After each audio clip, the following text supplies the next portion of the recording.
Starting with a NextJS _ document.js file, we're importing the necessary components from Next document. The MyDocument class extends the document class, allowing us to customize the entire HTML document. Here, we implement the getInitialProps method.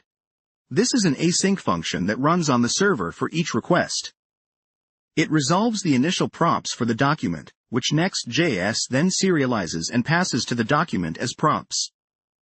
Inside the render method, within the head component, we use a link tag with rel equals preload to load our custom font efficiently. We're referencing a WAF2 font file stored in the public directory. The as attribute is important as it specifies that this is a font. We also set cross-origin to anonymous for CORS policy compliance.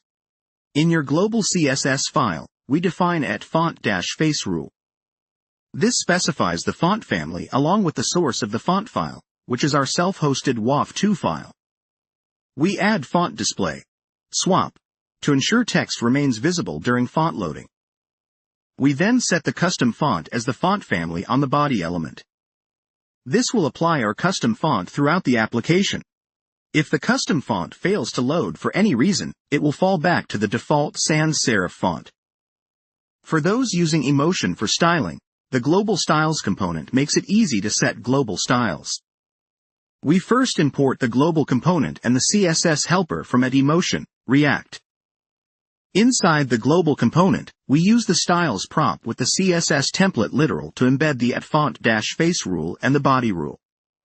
This injects the font and applies it globally to our Next.js application using Emotion.